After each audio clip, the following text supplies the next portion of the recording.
Assalamualaikum warahmatullahi wabarakatuh. Selamat pagi dan salam sejahtera bagi kita semua. Kami ucapkan terima kasih dan selamat datang kepada narasumber kita, Ketua Departemen Biologi UNP, Ibu Dr. Dwi Hilda Putri M. Biomed, yang terhormat Dekan FMIPA Universitas Negeri Medan, Ibu Profesor Dr. Fauziah Rahab, MSI, Bapak WD1, Bapak Dr. Jamalum Purba, MSI, Ibu WD2, Ibu Dr. Ani Sutiani, MSI, dan serta Bapak WD3, Bapak Dr. Ahmad Syah, MSI. Serta Ketua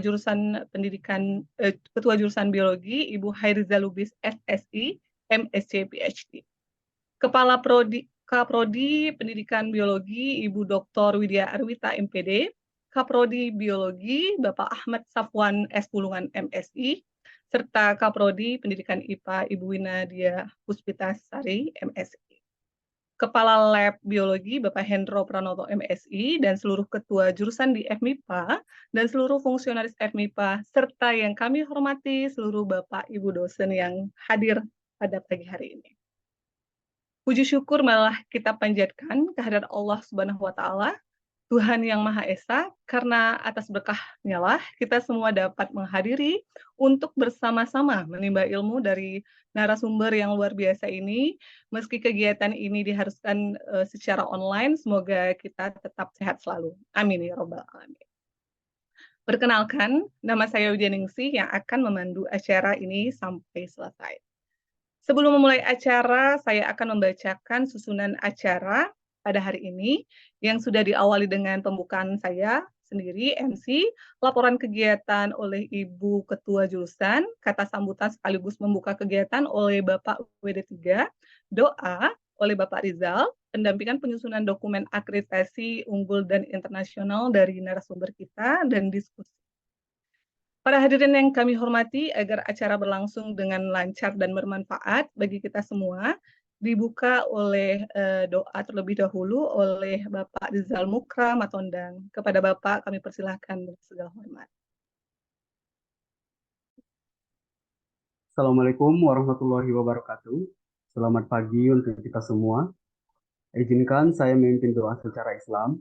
Bagi Bapak Ibu, mohon berkenan untuk menyesuaikan sesuai dengan keyakinan masing-masing. Auzubillahiminasyaitonirrajim. Bismillahirrahmanirrahim. Alhamdulillahirabbil alamin wassalatu wassalamu ala asrofil anbiya wal mursalin wa ala alihi wa sahbihi ajmain. Ya Allah, ya Tuhan kami ucapkan syukur atas rahmat, nikmat dan karunia-Mu, sebab Engkaulah kami bisa hadir di sini. Ya Allah, ya Tuhan kami, jadikanlah acara penyusunan dokumen akreditasi unggul dan internasional di Prodi Biologi, Pendidikan Biologi, dan Pendidikan IPA sebagai majelis ilmu yang bermanfaat buat kami semua, sekarang dan di masa yang akan datang. Jadikanlah ilmunya bermanfaat bagi kami, orang di sekitar kami, masyarakat, dan negara. Ya Allah, ya Tuhan kami, acara ini dilaksanakan untuk memperoleh ridho-Mu, maka berilah bimbingan, pengajaran, dan petunjuk kepada kami untuk menjalankannya sampai selesai. Atas ridho-Mu, mohon bantulah kami supaya acara ini bisa lancar dan berjalan dengan baik. Ya Allah, ya Tuhan kami, jadikanlah kami semua yang hadir di sini sebagai umat yang taat, umat yang bermanfaat, umat yang terus mengabdikan ilmu di jalan-Mu. Ya Allah, ya Tuhan kami, ampunilah dosa kami, dosa kedua orang tua kami, dosa guru-guru kami, dan dosa para pendahulu kami. Bantulah kami untuk menjadi penerus yang amanah, yang bisa memberikan dampak baik untuk negara, terkhusus untuk kampus kita bersama, Universitas Negeri Medan. Ya Allah, ya Tuhan kami, hanya kepadamu kami memohon, kiranya Engkaulah selalu membersamai setiap langkah kami ke depan. Rabbana atina fid dunya hasanah wa fil akhirati hasanah wa qina azabannar. Subhana rabbika rabbil izzati amma yasifun wa salamun alal mursalin walhamdulillahi rabbil alamin. Amin, amin ya Rabbal Alamin. Terima kasih kepada Bapak yang telah membacakan doa. Semoga kegiatan kita hari ini bermanfaat dan hikmah. Selanjutnya yaitu laporan Ketua Jurusan Biologi untuk hari ini diwakilkan oleh Ibu Sekretaris Jurusan, Ibu Dr. Aswarina Nasution MPD. Kepada Ibu kami persilakan. Baik, terima kasih Ibu Widyaningsih SPD MPD selaku MC pada pagi hari ini. Assalamualaikum warahmatullahi wabarakatuh. Yang saya hormati Ibu Dekan FMIPA Unimed, Profesor Dr. Fauzia Harhab MSI. Yang saya hormati Bapak Wakil Dekan 1 FMIPA Unimed, Bapak Dr. Jamalung Purba MSI. Yang saya hormati Ibu Wakil Dekan 2 FMIPA Unimed, Ibu Dr. Anistiani MSI. Yang saya hormati Bapak Wakil Dekan 3 FMIPA Unimed, Bapak Dr. Ahmad Syah MSI. Yang saya hormati Ibu narasumber kegiatan webinar pagi ini, Ibu Dr. Dwi Hilda Putri SSI M Biomed dari Universitas Negeri Padang. Yang saya hormati Bapak Ibu Ketua Jurusan di FMIPA Unimed. Yang saya hormati fungsionaris di lingkungan jurusan biologi. Yang saya banggakan Bapak Ibu dosen dan task force di jurusan biologi.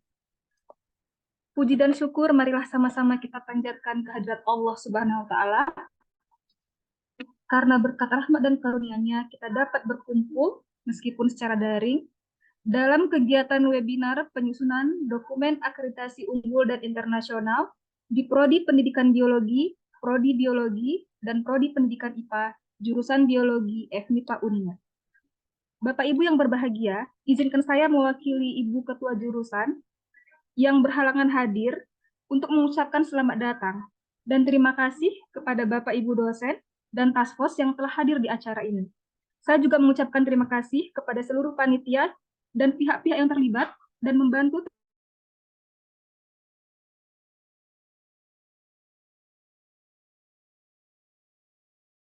persiapan akreditasi unggul dan internasional. Kegiatan ini diikuti oleh para dosen dan task force di jurusan biologi.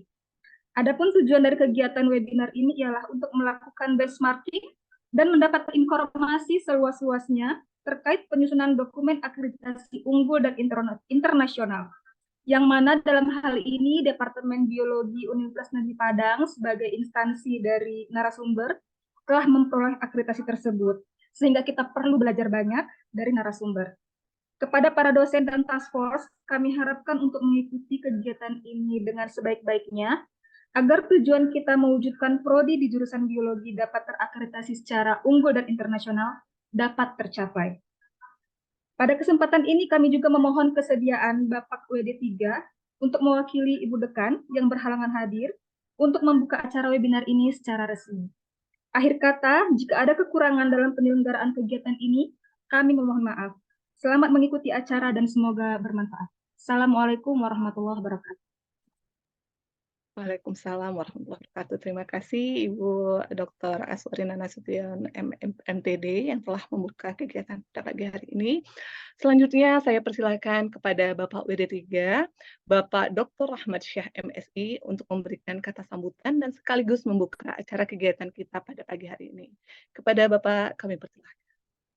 Baik, terima kasih Bu. Ya, selaku MC. Izin Bapak Ibu guru besar, Bapak Ibu kegiatan. Bismillah. Assalamualaikum warahmatullahi wabarakatuh.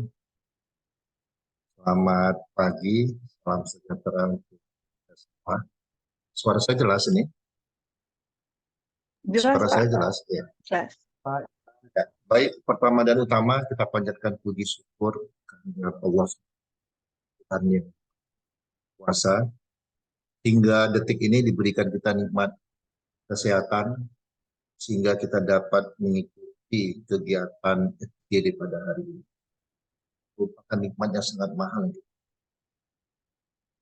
Yang sama-sama kita hormati narasumber kita, Ibu Dr. Hilda Putri, Master Biot, merupakan rekan mitra kita juga, sama-sama di AMLI, sama-sama mengembangkan AMLI.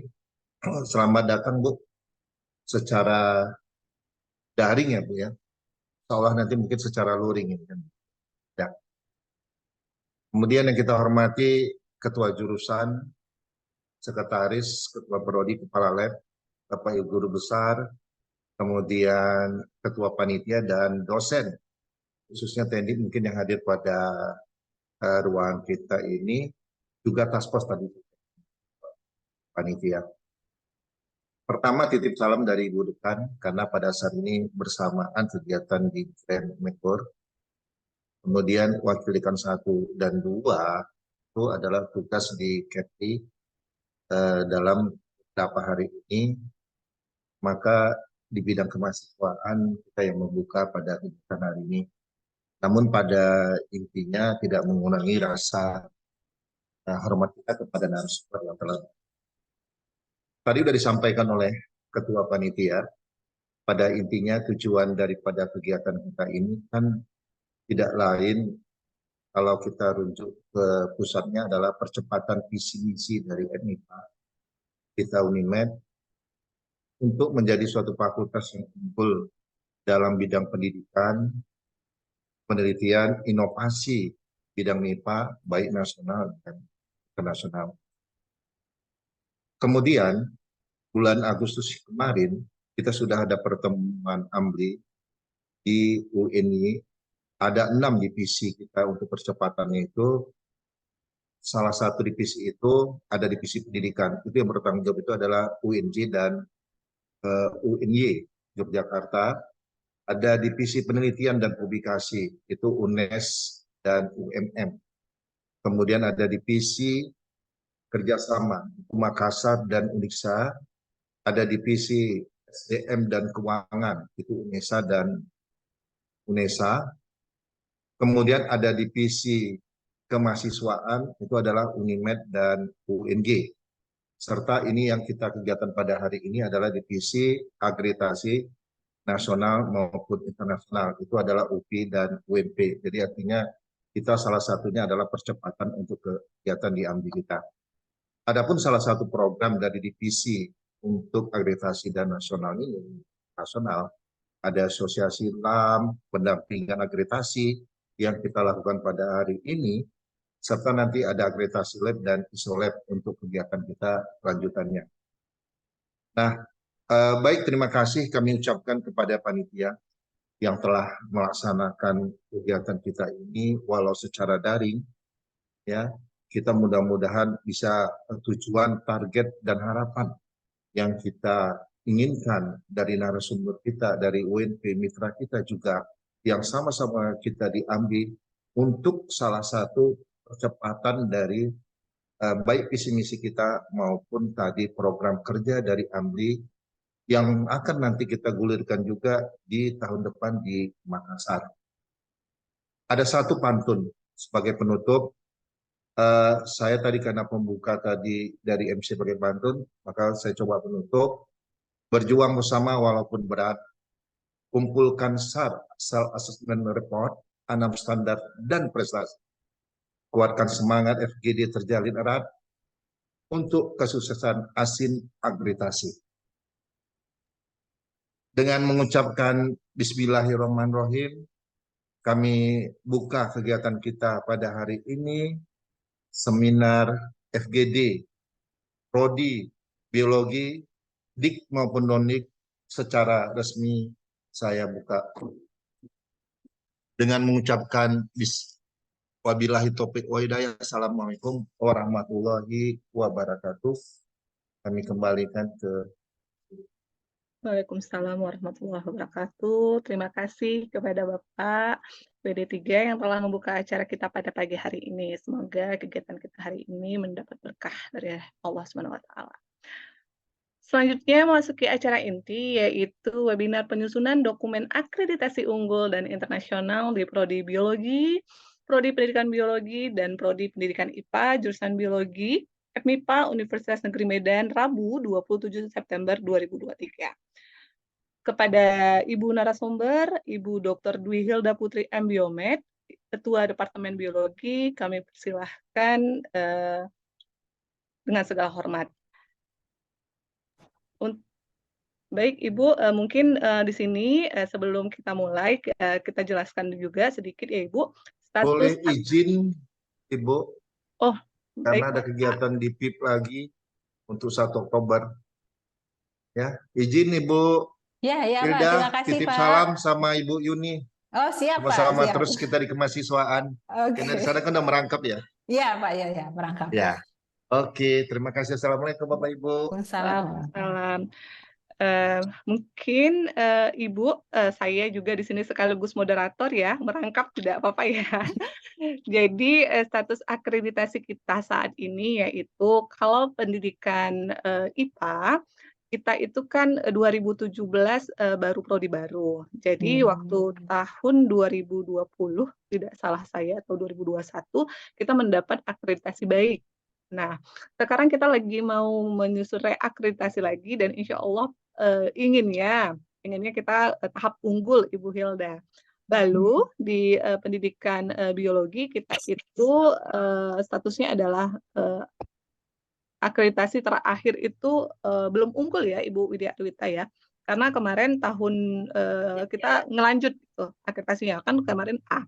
Kalau prodi biologi A. Dan insya Allah kita ini ada target gitu Bu Hilda untuk akreditasi unggul dan internasional di pendidikan biologi. Karena memang kurikulum kita kan berbasis OBE nantinya.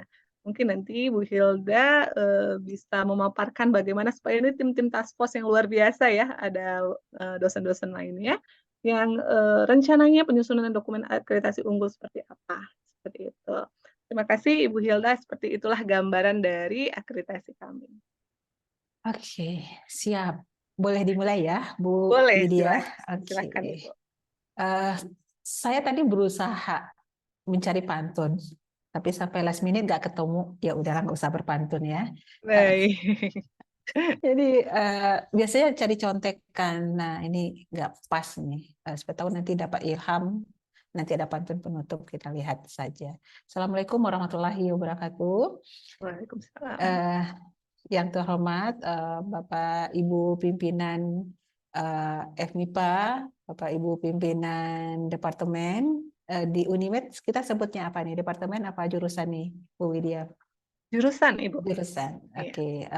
Bapak Ibu pimpinan program studi, Bapak Ibu tim task force, Bapak Ibu dosen di jurusan program studi biologi, pendidikan biologi dan pendidikan IPA. Puji syukur kehadirat Allah Subhanahu wa taala, salawat dan salam kepada Nabi besar Muhammad sallallahu alaihi wasallam.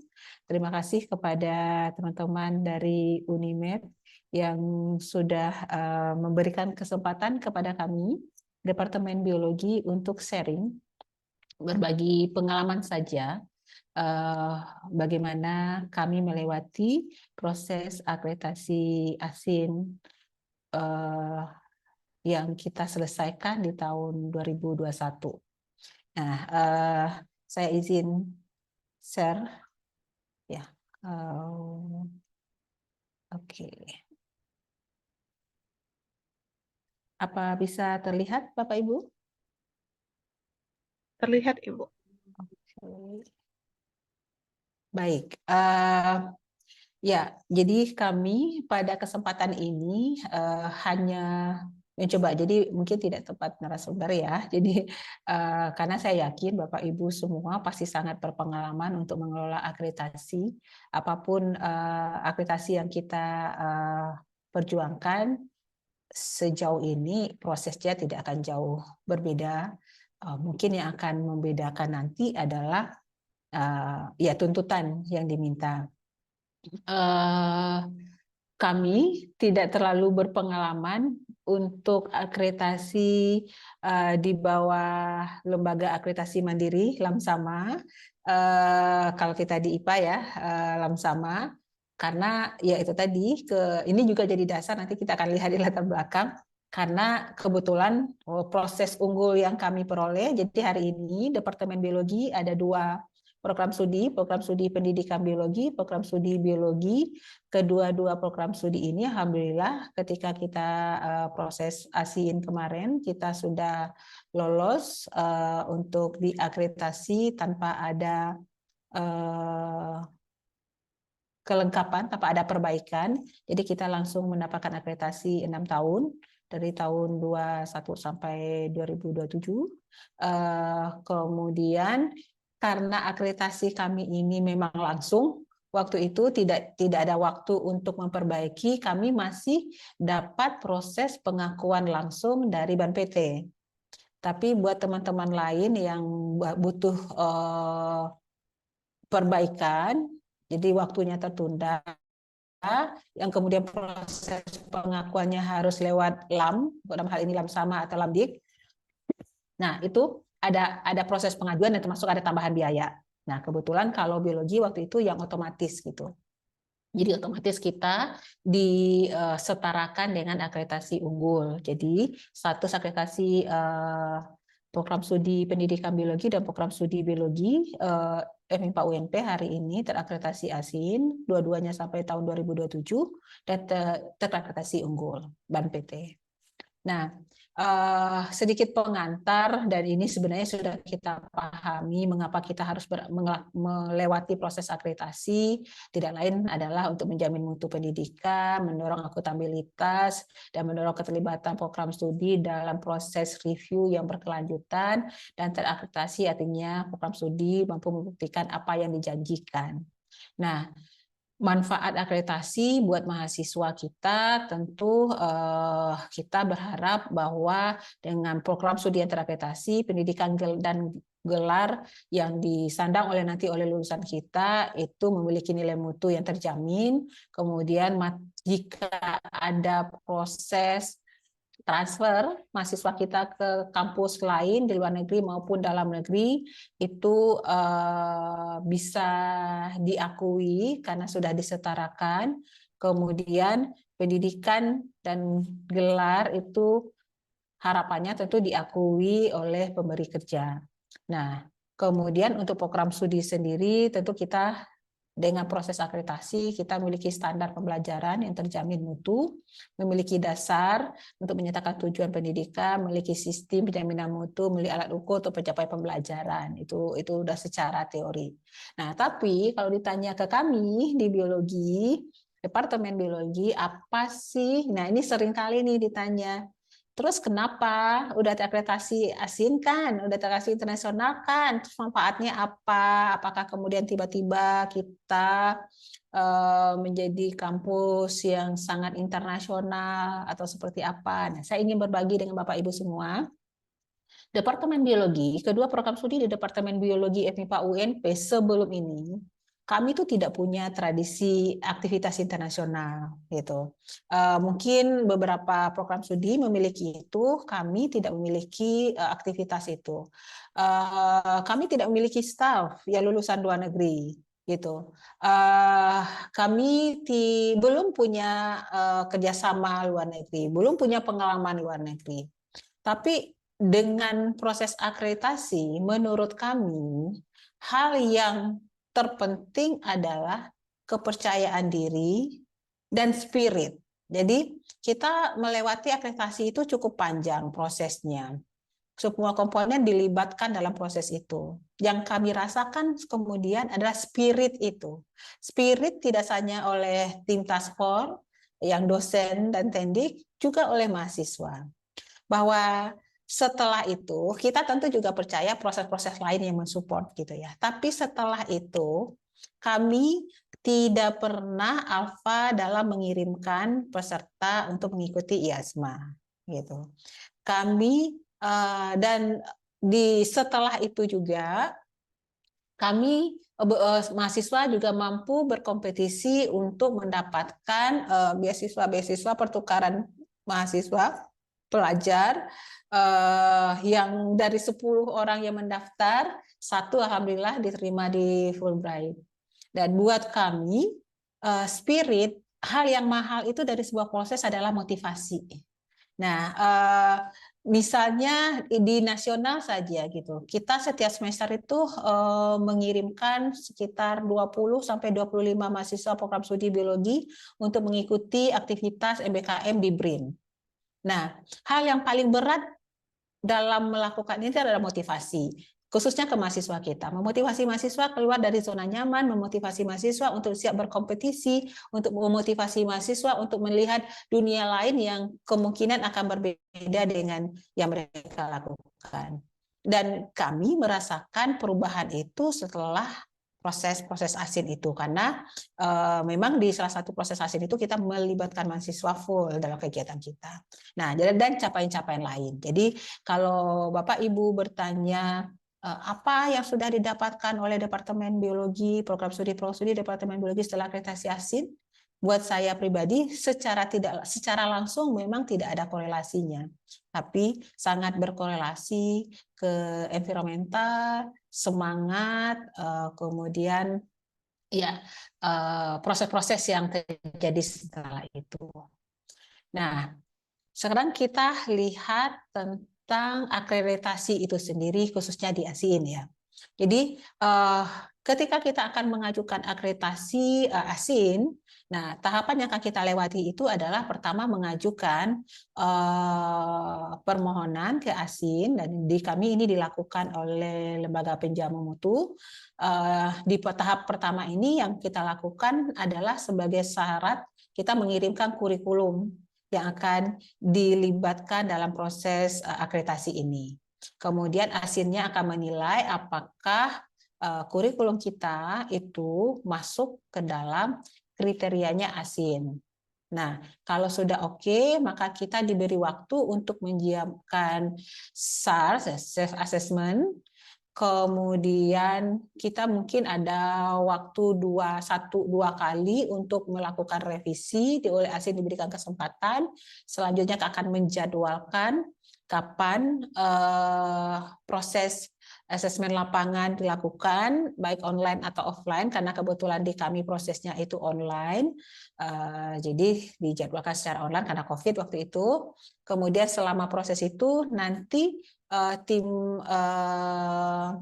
asesor atau peers akan mencoba berdiskusi, menilai dari apa temuan, kemudian mereka akan menyampaikan tentang temuan mereka, tapi bukan hasil, tentang temuan mereka secara umum. Di poin ini kita masih bisa mengklarifikasi. Nah, kemudian 1-2 hari setelah itu selesai proses asesmen lapangan dan mereka kembali. Nah, sekitar 2-3 bulan kita akan mendapatkan hasil dari proses kita. Apakah umumnya untuk ASIN kita diakreditasi, tapi jarang sekali yang tidak, walaupun ada 1-2 yang memang mereka tidak bisa ketika menurut mereka itu krusial, tapi umumnya kita diberi masa percobaan 1 tahun dengan melengkapi beberapa kekurangan menurut mereka, mengklarifikasi, kemudian jika itu klarifikasi dan kelengkapan itu diterima, kita akan diberi akreditasi full atau tidak sesuai dengan hasil penilaian peers, dan ya kemudian kita dapat akreditasi itu. Nah, kebetulan biologi, program studi pendidikan biologi dan biologi itu tidak melewati fase perbaikan. Jadi kami tidak mendapatkan ASIN lewat masa percobaan, tapi langsung full untuk 6 tahun sampai tahun 2027. Nah, ini adalah gambaran proses yang kita lewati. Jadi kami bermulai itu di tahun 2019. Targetnya sih setahun, jadi di awal tahun 2019 targetnya dari penjamu itu di akhir 2019 kita submit SAR, tapi kemudian kita tidak siap itu dalam konteks sarana dan prasarana. Waktu itu lab kami harus direnovasi dan kita belum ada sedikit pun nampak gambaran renovasi. Kemudian diundur ke tahun 2020 dan mulai COVID, kendala-kendala di situ, akhirnya kita final untuk ASIN itu visitasinya di tahun 2021. Jadi kita lihat dulu tahap awal. Jadi untuk akreditasi internasional di fase itu masih sangat asing Bapak Ibu. Jadi kalau sekarang kan hampir semua universitas itu sudah mengarahkan akreditasi internasional sebagai salah satu tujuan. Kalau di situ tuh masih 1-2 lah di tahun 2019 itu. Ketika kita diminta untuk terlibat di ASIN, tuh kita antara ogah-ogahan atau gimana gitu. Jadi ini pertama antara nambah kerjaan banget sih Bapak Ibu pimpinan ini gitu. Jangan kadang-kadang kita yang merasa idealis ini jangan cuma hanya mengharapkan gengsi terus mengorbankan semua proses dan segala macamnya. Ada pro kontra waktu itu di departemen. Yang tidak mendukung itu tadi. Kita tuh tidak punya aktivitas luar negeri. Terus ya kenapa kita sebegitu yakin untuk mau terakreditasi internasional? Kita tidak punya tren aktivitas luar negeri. Gitu. Bahkan sama sekali tuh nggak ada. Gitu. Terus apakah nanti akan diakui? Karena waktu itu kan masih kabur. Waktu itu ada kimia di UNP ini yang sudah akreditasi ONKIE, sertifikasi tepatnya kalau ONKIE. Nah, ternyata kemudian tidak diakui. Jangan capek-capek nih ngurusin akreditasi ini, nah tapi kemudian tidak diakui. Dan ternyata hal-hal seperti itu sampai sekarang masih berlaku. Misalnya di UNP ini saat ini sedang berproses AKAS, untuk ya ilmu sosial, kabarnya AKAS tidak diakui. Kemudian sumber daya itu kurang, lab kami itu parah banget. Jadi sejak tahun 1980-an dibangun sampai 2019 itu bangunannya belum pernah direnovasi gitu. Terus barang-barang alat-alat labnya juga masih jauh terbatas menurut kami untuk berstandar internasional. Nah, kemudian hal yang menguatkan adalah oke, kita sudah terakreditasi A, waktu itu Ban PT, tentu segala dokumen-dokumen sudah ada. Nah, kemudian, buat saya ini critical point sih kalau proses akreditasi. Akreditasi di UNP, akreditasi internasional di UNP itu boleh dibilang itu keinginan pimpinan, keinginan rektor, gitu. Nah, rektor kemudian menyampaikan, support rektor sangat besar dalam poin ini. Jadi di situ disampaikan jika kita terakreditasi nasional, maka fasilitas lab akan dilengkapi, lab akan diinovasi. Sebagai masyarakat sains, khususnya yang biologi, lab itu hidup kita gitu. Selama ini minta mikroskop aja, nauzubillah susahnya gitu kan. Mau minta alat apa aja, ya ampun, apa sih untungnya menghasilkan uang atau tidak gitu kan. Nah, inilah motivasi yang kami berikan ke staf, khususnya staf muda sebagai tim task force. You mau PCR kan? You mau ini kan? Ayo, udah mau apapun hasilnya, kita ikutin aja nih akreditasi. Yang penting kita dapat alat. Mau nanti gagal juga nggak apa-apa. Nanti kan Pak Rektor yang gagal, kita mah santai aja. Yang penting kita dapat alat. Nah, itu tuh motivasi yang kita berikan ke staf-staf muda. Dan benar, support. Jadi kalau di UNP, support terbesar itu adalah pimpinan. Departemen Biologi mendapatkan insentif dana 1,2 M untuk renovasi lab yang tadinya tua, buluk, busuk gitu ya, direnovasi, dan 7 M untuk melengkapi peralatan laboratorium.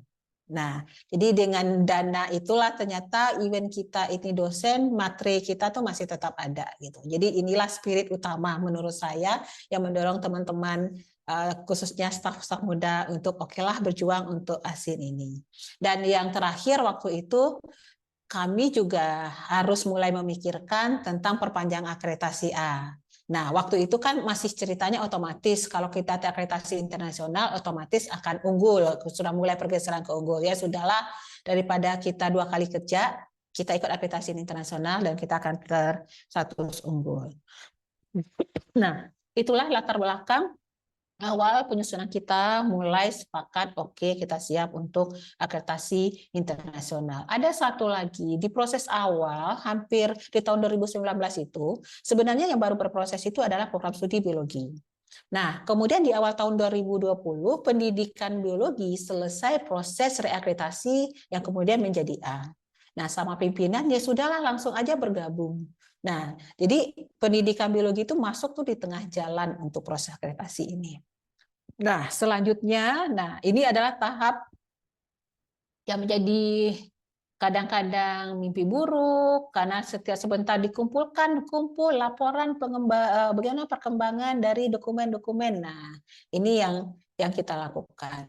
Jadi kalau kita lihat di ASIN, kalau kita lihat assessment reportnya ASIN, itu ada 6 kriteria.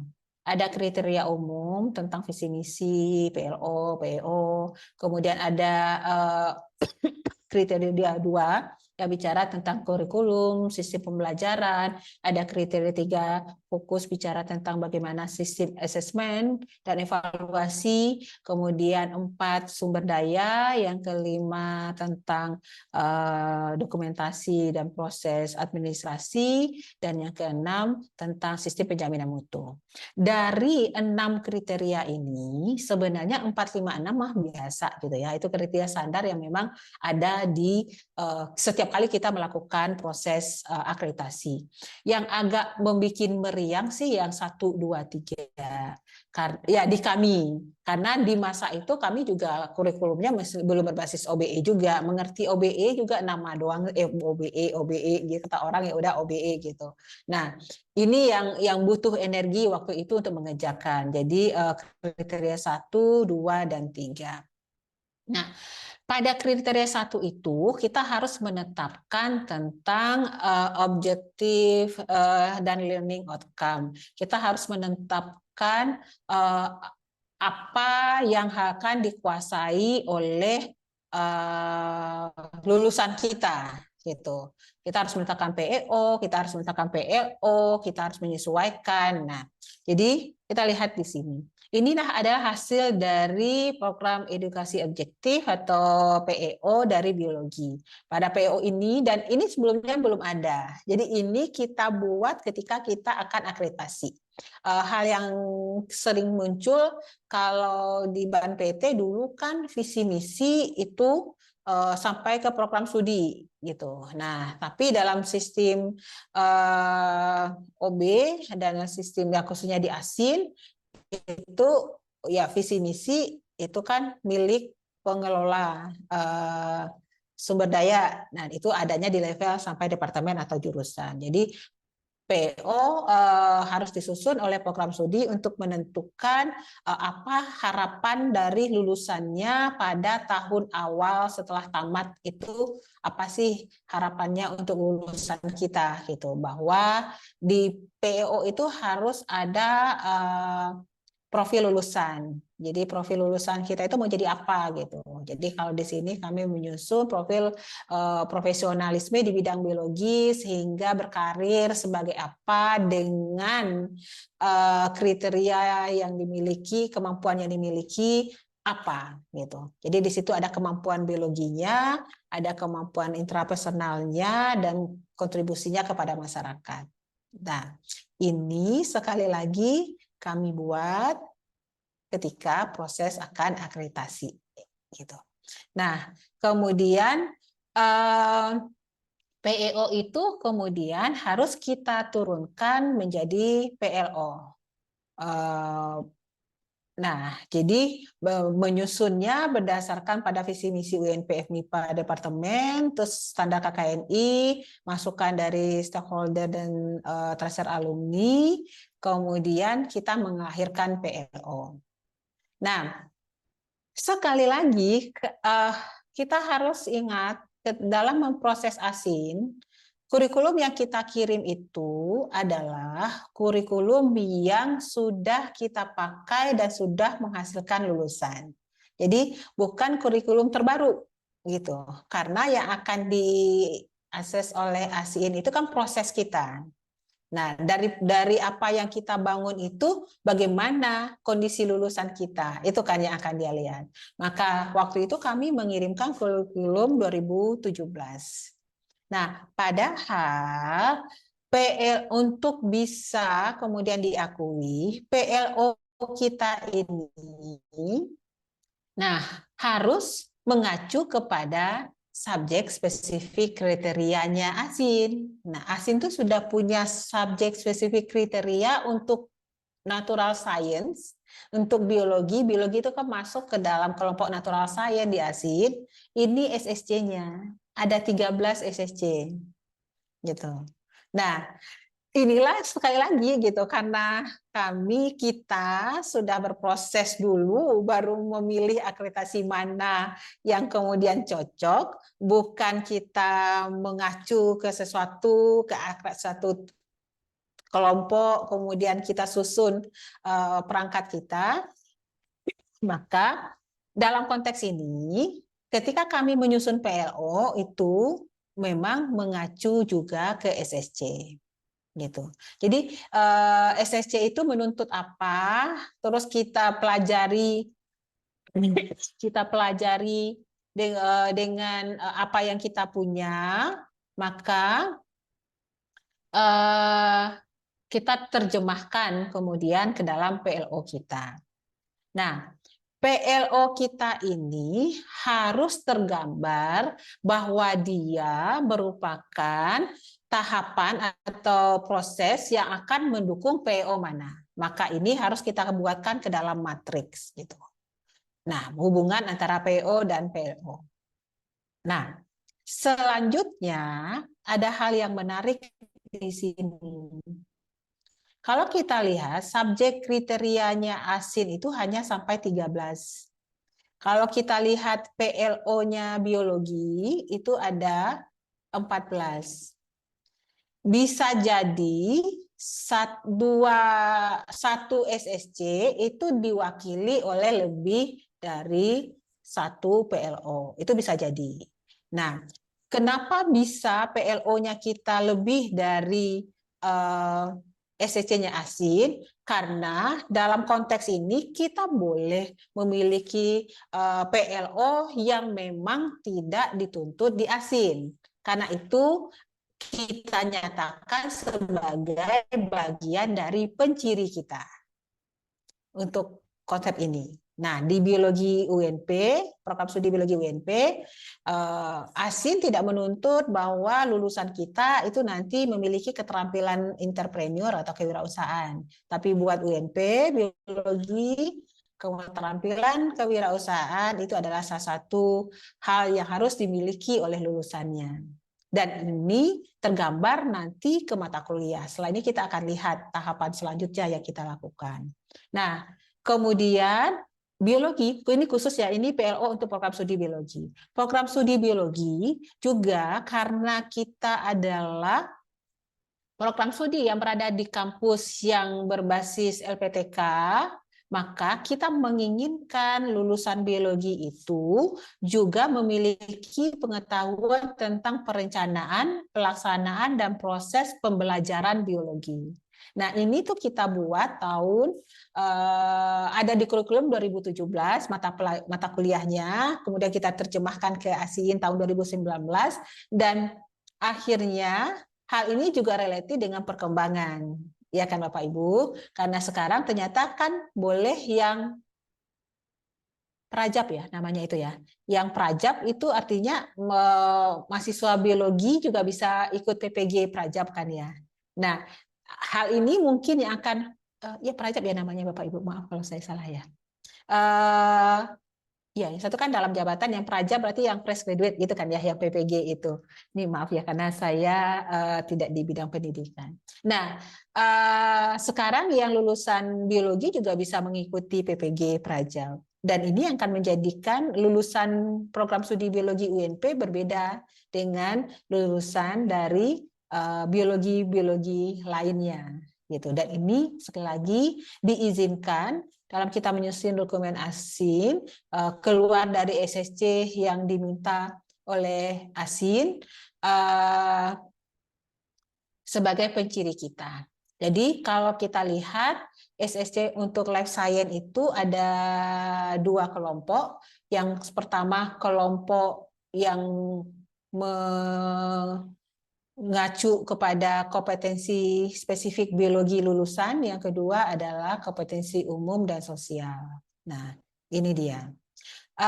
Kemudian saya tadi coba buka web. Maaf kalau saya salah, saya belum ketemu nih web kita jurusan biologi. Apa sudah ada, Bu Dia?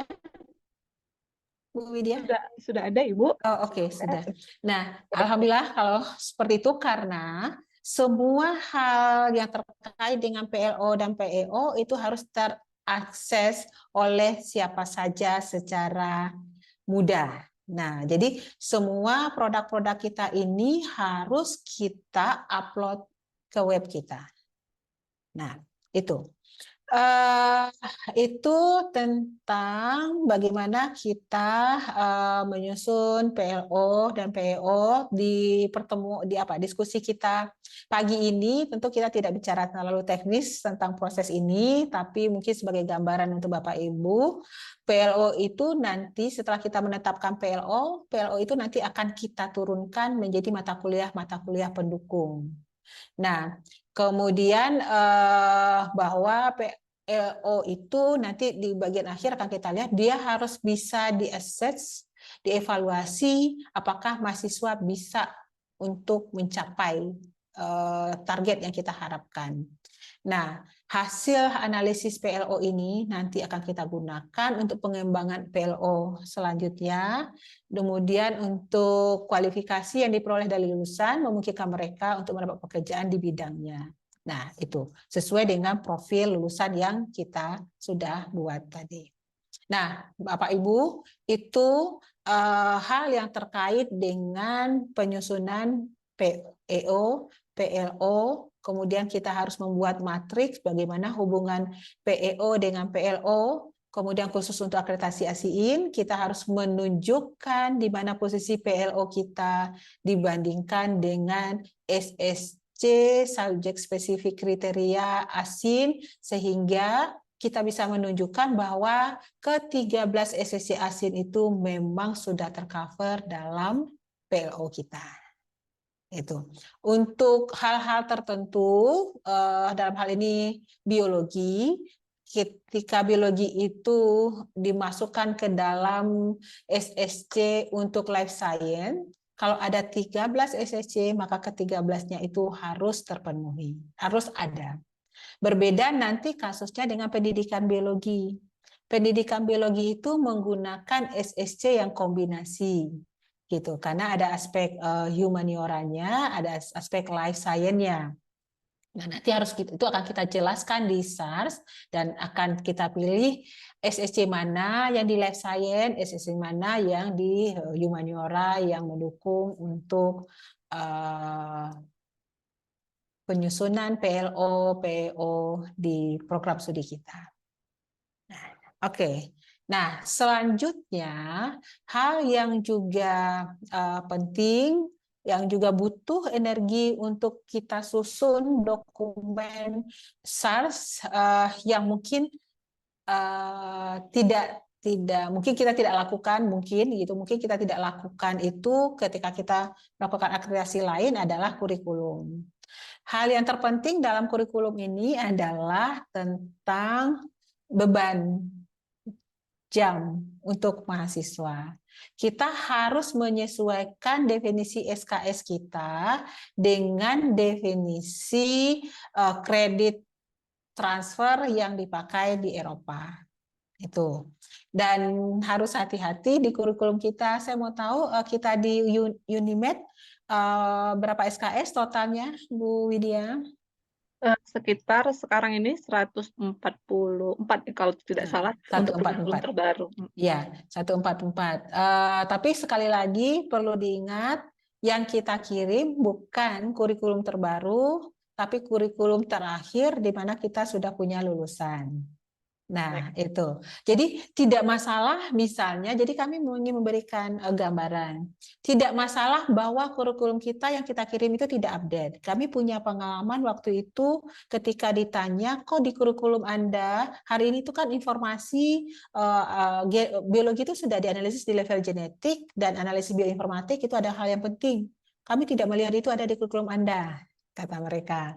Nah, kita menjelaskan itu benar di kurikulum 2017 tidak ada, tapi kan setelah itu kami melakukan pengembangan kurikulum, maka di kurikulum 2019 kami sudah memasukkan kajian bioinformatika itu ke dalam satu mata kuliah baru, itu misalnya. Atau beban kerja, orang-orang Eropa ini tuh sangat concern dengan beban hidup kita yang berat. Nah, kan di kita tuh definisi satu SKS perkuliahan itu apa tuh? 50 menit belajar mandiri, 3 kali 50 menit kerja terstruktur, ya, kayak gitu ya. Jadi, benar. nah itu bikin nafas mereka engap gitu. orang Indonesia ini kerjanya belajar aja ya gitu. Anda bisa nggak sih memikirkan, nanti saya ada kasih contoh soal pertanyaan-pertanyaan, bisa nggak sih Anda memikirkan jalan-jalan ke luar negeri, seminar atau apa gitu, mengajar aja itu udah bikin engap. Nah, jadi jumlah SKS, total SKS itu penting. Distribusi mata kuliah itu penting. Karena hal yang juga penting di mereka, hal yang concern juga dari mereka tentang kurikulum kita adalah bagaimana kurikulum kita itu menjamin kita bisa membuat mahasiswa tamat tepat waktu atau bahkan jika mungkin lebih awal. Itu concern mereka, sangat concern untuk hal itu. Nah, jadi kalau di kurikulum kita di semester-semester akhir masih padat dengan mata kuliah, nah, itu mereka akan mempertanyakan itu. Nah, hal yang juga menarik di proses ASIN ini, sekali lagi mohon maaf, saya juga belum berpengalaman di akreditasi LAM sama, atau dulu kan sempat beralih di BNPT yang 9 kriteria. Harusnya kan cerita awalnya kalau 9 kriteria itu sudah berbasis OB katanya. Tapi kalau saya lihat di beberapa proses yang dilewati, kita masih mengacu kepada aduh mohon maaf, saya orang yang susah membaca istilah PPIP, PIK itu loh, yang ada tabel-tabel yang itu tuh. Ingat nggak Bu Widya, ada PPIP itu loh, yang ada tabel 9 panjang sampai nomor sekian. LED-nya. Bukan LED, tapi ada PIPKA ya gitu. Pokoknya gitu. Kan ada tuh tabel tuh banyak gitu ya. Berapa jumlah proposal, berapa jumlah ini, berapa. Ada 9 tabel, 9 kriteria, banyak tabel. Betul sekali. Dan saya ini menyampaikan ASIN dia nggak peduli data itu, nggak peduli berapa persen Anda disitasi, berapa persen staf Anda yang mempunyai Scopus gitu kan hari ini Scopus itu salah satu beban hidup dosen gitu ya, berapa persen apa gitu. Dia tidak bicara data gitu, dia bicara proses gitu. Data itu hanya dibutuhkan jika ada proses yang perlu dibuktikan bahwa proses kita itu berjalan dengan benar. Nah, salah satunya soal kurikulum ini. Jadi mereka akan bertanya bagaimana Anda bisa menjamin bahwa mahasiswa Anda tuh tamat tepat waktu.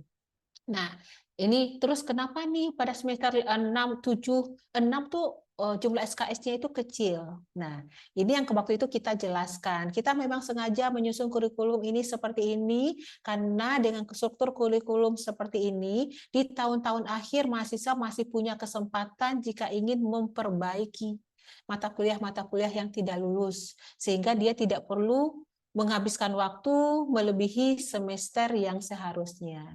Buat mahasiswa-mahasiswa tertentu yang memiliki kemampuan untuk belajar lebih, maka dia bisa selesaikan di semester 7.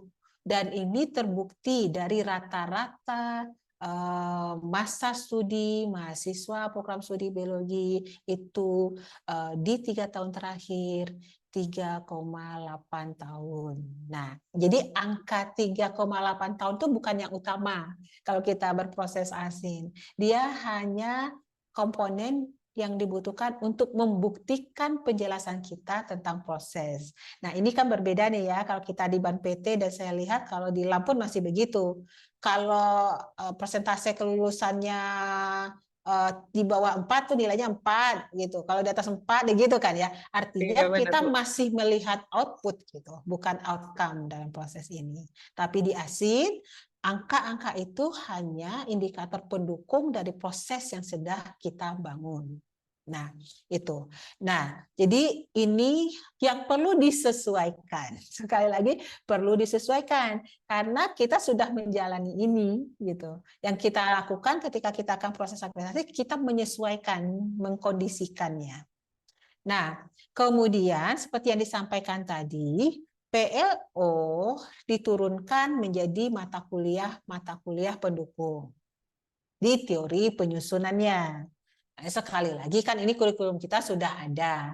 Nah, maka yang kamu lakukan yaitu tadi memetakan mata kuliah yang ada pada kurikulum 2017 ini cocoknya ke PLO yang mana. Kemudian dibikinkan roadmap-nya. Jadi pola membuat roadmap tergantung kita masing-masing ya. Jadi kalau kami supaya tidak banyak, bisa satu roadmap, satu PLO. Kalau ini kan mata kuliah di semester 1 sampai 8, apa saja mata kuliahnya. Nah, supaya tidak banyak roadmap, kita mencoba menggabungkan beberapa PLO. Jadi kalau dilihat di sini, kalau yang hitam ini PLO 1, gambarannya kemana, arahnya, hubungannya satu mata kuliah satu dengan yang lainnya. Ini PLO 2, 3, 4, dan ini kita lakukan semuanya penyusunan roadmap ini. Dan sekali lagi, karena ini adalah kurikulum sudah berjalan, jadi yang kami lakukan adalah mencoba mengkondisikan apa yang sudah ada ke PLO yang baru kita bangun. Nah, selanjutnya adalah bagian yang juga harus mendapatkan perhatian dalam hal ini adalah modul handbook. Modul handbook itu nggak sama ternyata dengan modul definisi kita. Karena di modul handbook itu kita banyak bicara, sebenarnya adalah RPS gitu, silabus. Nah, oke.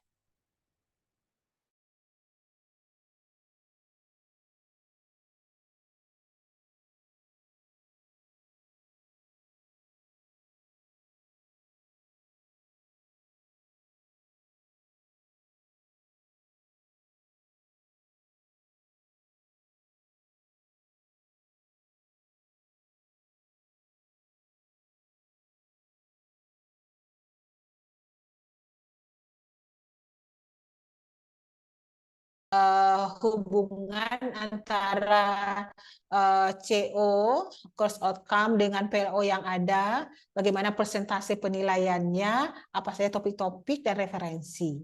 Nah, poinnya adalah kalau RPS di kita itu kan panjang kali lebar ya Bapak Ibu ya. Tabel, apalah, jam, menit, apa gitu. Nah, bagaimana itu kita sederhanakan gitu. Nah, ini salah satu format yang ada. Nah, hal yang penting, krusial, jadi sekali lagi, RPS ini kan mengambil dari yang sudah berjalan, maka RPS kita ini, modul handbook kita ini juga menyesuaikan dengan yang ada. Hal dari pengalaman kami, hal yang harus diperhatikan adalah,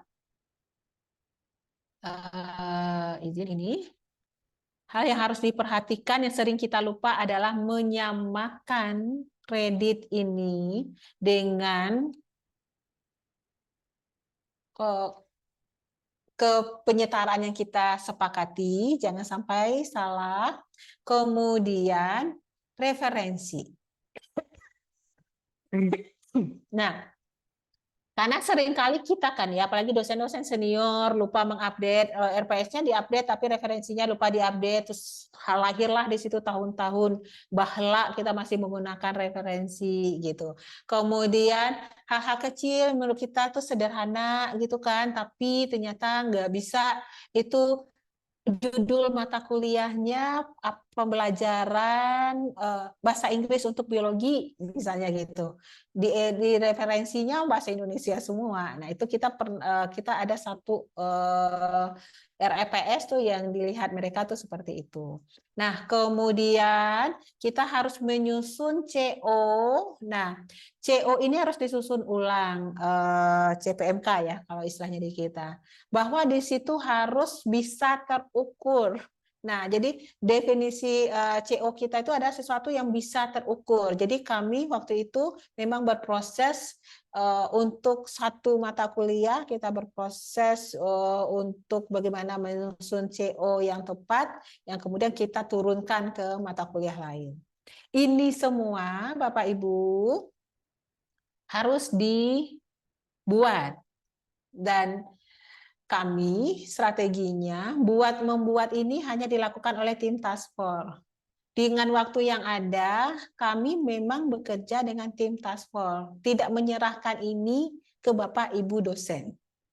Gitu. Karena kalau kita serahkan ke Bapak Ibu dosen itu waktunya bisa 1 tahun gitu kan. Nah, habis energi untuk menagih-nagih gitu, enggak. Ini tim task force udah kumpulin semua RPS yang ada, kita sesuaikan. Kadang-kadang ada referensi yang udah tua, udah ayo cari aja dulu referensi. Nah, itu ininya. Dan sekali lagi, semua dokumen ini harus bisa diakses. Maka dokumen ini harus ada di web kita. Karena itu nanti akan kita jelaskan bahwa ini bisa diakses oleh mahasiswa kita di mana saja. Oke, nah kemudian kita harus mengumpulkan staff handbook atau CV dosen. Dan sekali lagi, ini juga harus bisa diakses, harus ada di web kita. Nah, oke. Dan ini adalah dokumen yang kita kirim. Semua staff handbook itu dikirim di satu dokumennya. Nah, kemudian kita juga harus melampirkan proses asesmen terhadap PLO, capaian PLO per mata kuliah dan keseluruhan PLO. Nah, oke, sebentar. Nah, ini dia. Nah, ini juga salah satu bagian yang harus butuh ekstra mengerjakannya karena kita tidak terbiasa melakukannya. Jadi kita harus melakukan asesmen setiap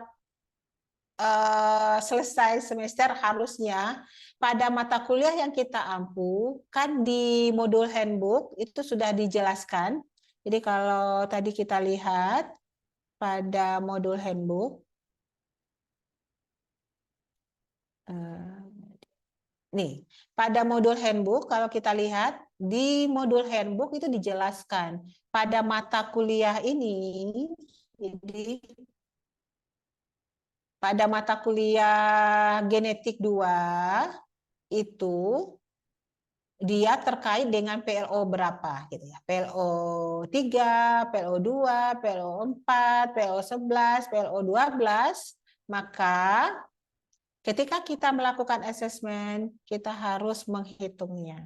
Gitu, berdasarkan kesepakatan kita di modul handbook, bagaimana poin penilaian untuk mata kuliah ini, sehingga kita bisa melihat di sini capaian PLO kita untuk mata kuliah. Kalau ini capaian PLO untuk mata kuliah fisiologi misalnya. PLO 1 berapa, 2 memuaskan, tidak memuaskan, excellent, dan segala macamnya. Nah, nanti sekali biasanya evaluasi itu harusnya kalau untuk proses akreditasi tentu harus kita lampirkan.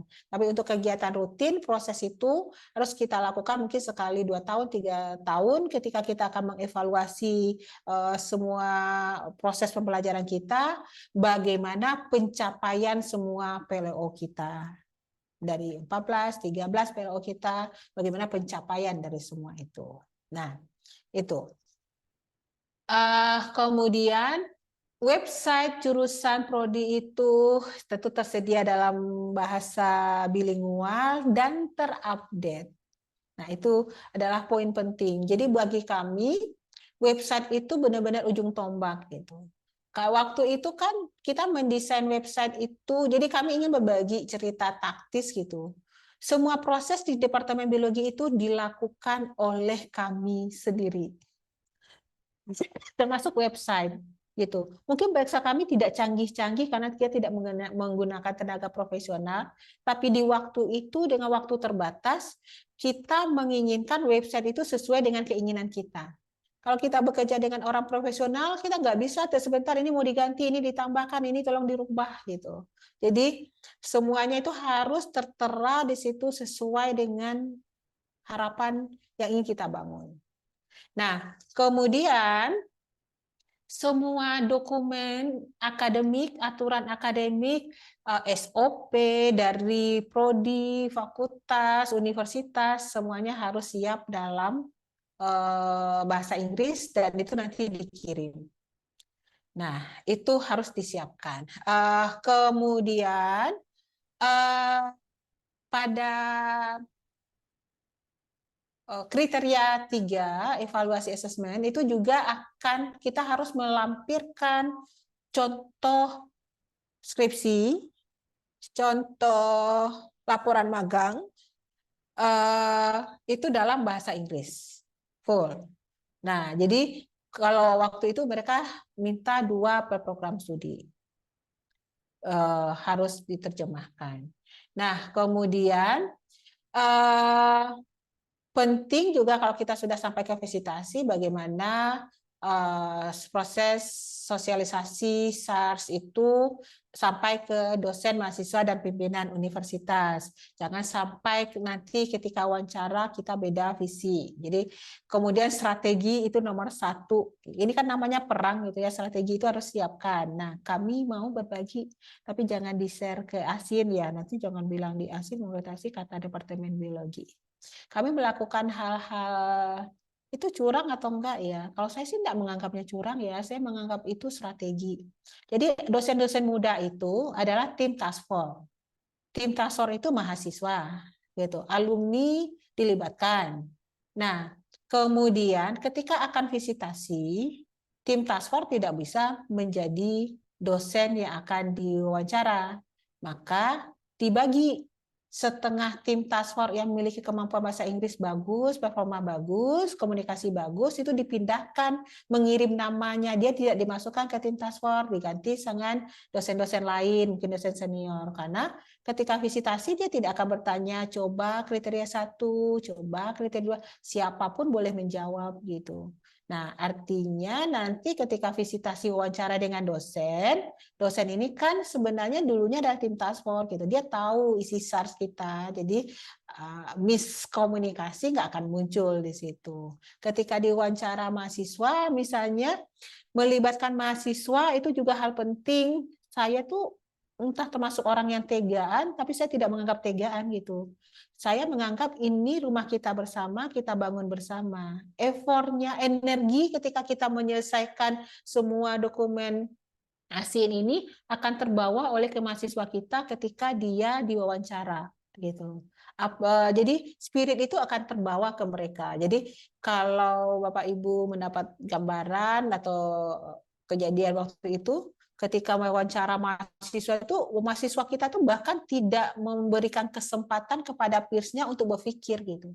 Jadi peersnya tuh, kalian nih semuanya mau menjawab nih, saya nggak sempat berpikir nih, saking mereka semangatnya gitu, mau menambahkan, mau segala macam gitu. Nah, khusus untuk ASIN juga, dia tidak terlalu peduli kita bisa bahasa Inggris atau enggak gitu, karena kan ada translator gitu. Berbeda sama yang kemarin di UNP untuk yang ilmu sosial, apa gitu, lembaga akreditasi apa gitu, dan enggak harus bisa berbahasa Inggris. Kalau ASIN enggak gitu. Kita bisa pokoknya mengandalkan translator. Nah, kemudian ini juga mungkin kalau di kami karena visitasinya secara online, maka video-video presentasi segala macam itu harus disiapkan dengan baik gitu. Baik labor, fasilitas sarana prasarana itu harus disiapkan dengan baik. Oke. Dan untuk yang terakhir, nah ini contoh pertanyaan yang kemarin muncul untuk dosen oleh peersnya. Bagaimana beban mengajar, apakah tersedia waktu untuk meneliti dan mengabdi, karena itu tadi definisi SKS kita itu kan yang 1 kali 50 menit, mandiri 30 kali itu tugas terstruktur, nah gitu-gitu. Nah itu kita harus pandai menjelaskan. Kemudian punya waktu tidak melakukan kolaborasi riset internasional, itu yang saya bilang, yang perlu kita lakukan adalah menjelaskan.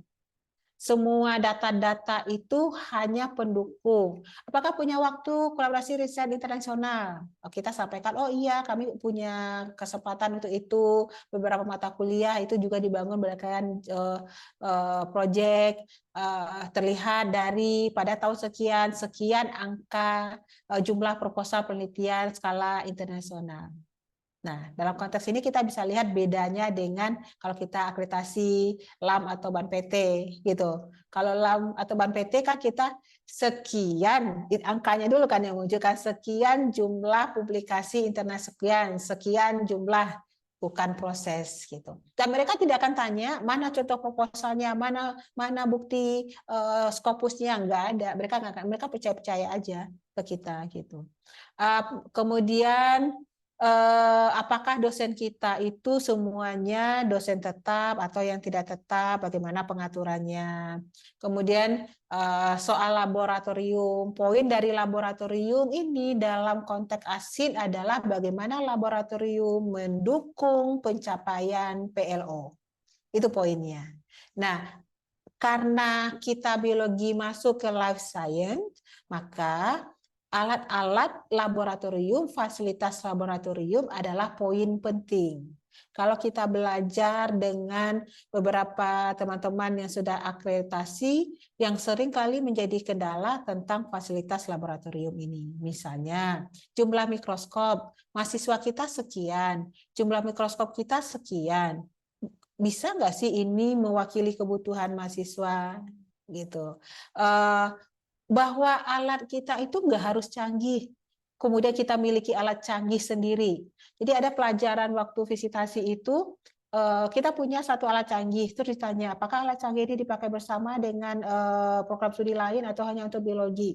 Nah, di bayangan kepala kita bagaimana? Tentu kita akan mengatakan sendiri karena kita ingin mengatakan alat ini tuh memang eksklusif ada di program studi kita. Ternyata itu nggak tepat juga gitu. Alat canggih yang baik itu adalah yang terpakai. Ya artinya dia tidak harus dimiliki oleh semuanya. Yang perlu kita punya adalah regulasi tentang penggunaan alat ini. Dan itu poin penting. Jadi kami punya sesi khusus presentasi bagaimana kita menjelaskan fasilitas-fasilitas laboratorium itu mendukung pencapaian PLO yang mana gitu. Itu ada sesi presentasi khusus untuk itu. Kemudian akses penggunaan lab, terus ada enggak prosedur pengaturannya seperti apa, bagaimana prosedur pengaturan pembimbingan. Nah, termasuk dalam hal ini bagaimana prosedur berapa lama mengerjakan skripsi, karena sekali lagi di kasus ASIN ini peers-peersnya tuh sangat concern tentang lulusan yang tamat tepat waktu gitu. Dan itu harus kita bisa jelaskan.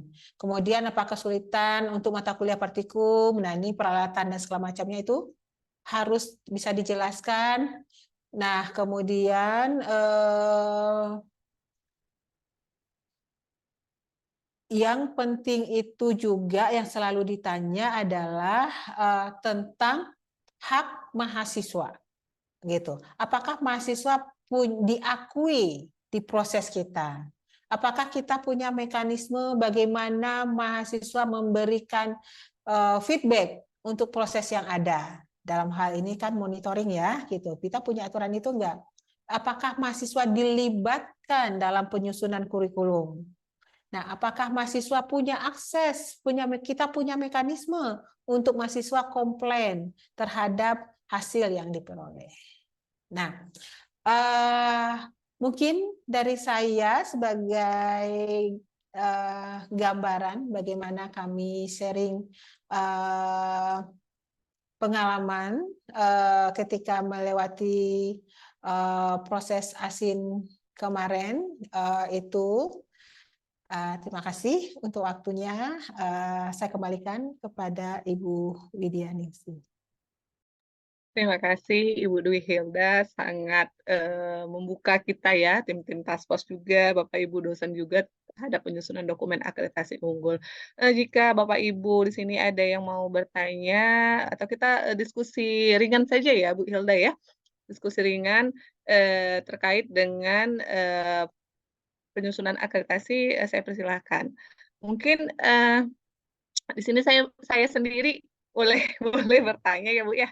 Saya tadi banyak sekali nih pertanyaan-pertanyaan yang mendasar karena kan saya juga tim task force ya. Jadi saya juga membaca kalau ASIN itu kan akreditasi Agency for Study Programs in Engineering, Informatics, Natural Science, and Mathematics. Nah, sedengar saya juga katanya yang mau kita akreditasi internasional itu pendidikan biologi gitu, Bu Hilda. Bagaimana? Apakah memang pendidikan biologi ini bisa nanti di ASIN atau seperti apa? Gitu. Langsung ya, Bu? Boleh. Oke, ya. Dari kriteria dan definisi tentang ASIN itu tepat bahwa dia untuk teknik natural science gitu ya. Nah, Itu yang saya sampaikan tadi, program studi biologi itu ada di juga ikut dalam akreditasi asing. Nanti prosesnya di mana? Prosesnya seperti yang saya sampaikan tadi. Kalau kita biologi, maka kita akan ikut SSC-nya Natural Science. 13 SSC Natural Science asing harus kita penuhi semuanya. Bahwa PLO kita mewakili dari ke-13 SSC pada Natural Science itu. Nah, nanti ketika biologi, pendidikan biologi yang akan akreditasi, maka kita akan mengcombine. Jadi mengcombine beberapa ESC yang kira-kira mensupport gitu SSC kita. Jadi kita ambil di SC Natural Science, poin-poin mana yang cocok, kemudian SSC lain, poin mana yang cocok, dan itulah yang kita gabungkan. Gitu, Bu. Jadi itu berlaku untuk pendidikan biologi, pendidikan fisika, pendidikan matematik, dan waktu itu kami juga dengan geografi, pendidikan geografi. Baik, terima kasih Bu Hilda. Bagaimana Bapak Ibu yang lainnya? Jadi makin semangat ya, tertantang ya Bu Hilda ya. Bahkan kalau kita lihat kan motivasi yang paling besar. Karena memang kalau kita lihat Bu Hilda motivasi itu naik turun gitu. Apalagi kita tim task force ya. Tim task force untuk memulai itu, aduh nggak semangat gitu. Kira-kira mungkin untuk meningkatkan motivasi, apalagi nanti kan kayak Ibu Hilda kan, kami masih ragu nih awalnya karena rektorat yang memberikan, mungkin kasusnya sama seperti kita ya Bu Widya ya. Kita harus langsung dikasih, oh ini loh gitu kan, kamu harus. Jadi gimana itu meningkatkan motivasi? Nanti mungkin Pak Aristo ada mau raise hand, silakan ya Pak Aristo ya. Oke, saya oke. Iya. Seperti tadi Ibu udah, apalagi nih kami ya 2019 sampai 2001 masa yang panjang untuk menjaga konsistensi dan spirit ya, itu nggak mudah. Tapi di kita, nah itu seperti yang saya bilang, khususnya di kita pimpinan ya. Nah, bahwa salah satu motivasi terbesar itu adalah kita mendapatkan alat untuk bisa melakukan penelitian. Kalau you nggak aksin, belum tentu you dikasih rektor gitu. Jadi udahlah, ayo kerjakan asin ini. Tapi kan kita juga orang dewasa yang bertanggung jawab ya. Jadi teman-teman gitu sekali bilang iya, kalau oke lah kita dapat alat, tapi kan kita juga mau malu gitu kan. Nah, jadi buat kami yaitu motivasi, support pimpinan itu hal besar. Ketika misalnya tim mulai kendor, pimpinan memfasilitasi, oke, kita menyusun SARS di hotel UNP, gitu. Ketika energi sudah kendor, oke, kita bikin ke Bukit Tinggi. Ada yang pernah ke Sumatera Barat nggak Bapak Ibu?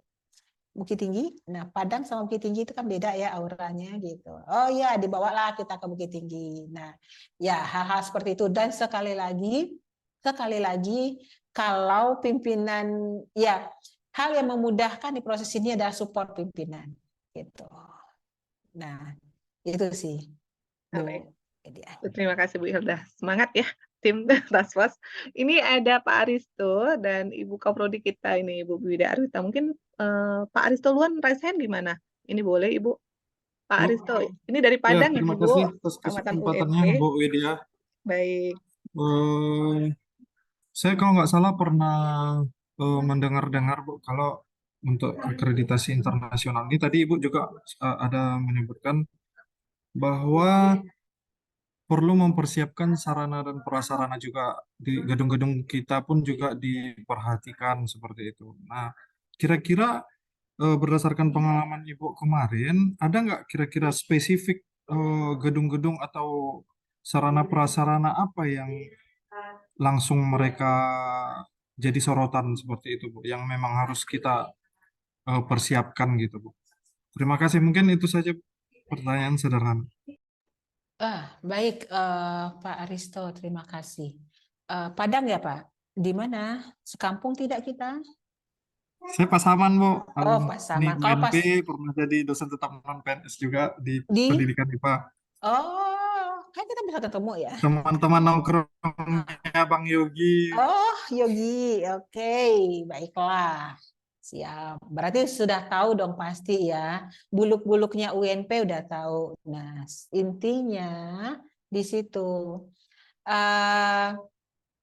Hal yang kemudian harus disyukuri oleh kami adalah kami berproses akreditasi itu ketika COVID. Ya, jadi artinya timpang-timpang sikit kami masih bisa tutupi. Oke, bentar. Saya mau kasih lihat nih.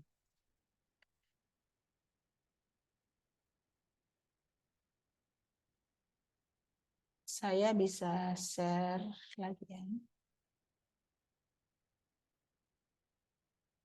Oke, nah ini yang kita lakukan nih kemarin, fasilitas lab gitu, buat video tuh secanggih mungkin, tutupin ada jorok di sini, ada apa di sini, nah gitu ya. Nah terus, oh iya, soroti jangan pernah kamera ke kiri ya, karena di kiri itu ada tong sampah. Nah gitu, gitu bikinnya. Jadi nah, ini yang menjelaskan bagaimana support lab terhadap pencapaian PLO. Nah, sekali lagi, nah ini contohnya, ini poinnya, dan mungkin kesulitan kita untuk, oke, stop, kita cek ya, sebentar. Bentar. Nah, ini, nah, General Safety Rule in Biology Laboratorium. Gitu. Ketika kita bicara fasilitas, bagaimana keamanan bekerja di laboratorium itu poin penting. Nah, kalau belajar dari teman-teman yang kemarin assessment-nya itu on-site, langsung, ini harus kita penuhin gitu. Kita harus bicara bagaimana keamanan bekerja di laboratorium. Kebetulan kami lewat video gitu kan. Nah, misal tentang fasilitas nih, ini tuh kami lengkapi ketika akan visitasi. Stiker-stiker yang menunjukkan aturan-aturan yang ada di labor. Itu dilengkapin. Kalau ditanya bagaimana kami bisa memikirkan apa yang dilengkapi, Bapak Ibu, kami ini kaya uang untuk beli alat, tapi miskin. Mungkin kalau Unimed mah kaya raya ya. Kami tuh nggak pernah diajak studi banding, tuh nggak pernah gitu, nggak pernah sama sekali. Terus yang kami lakukan adalah buka YouTube, cari kampus orang kalau labor yang ideal itu kayak apa, terus kita tiru gitu. Semanipulatif mungkin gitu. Nah,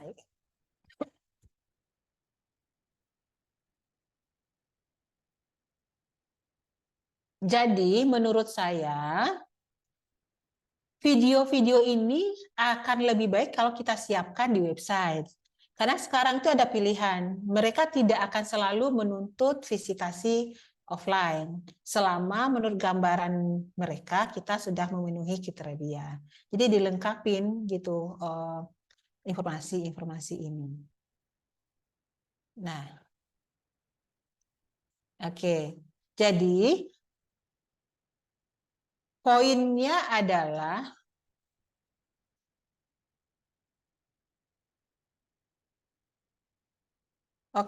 poinnya adalah benar Pak Risto, sangat penting buat kita melengkapi fasilitas, bukan cuma soal alat yang mendukung pencapaian PLO kita di RPS. Misalnya ada mata kuliah genetika molekular.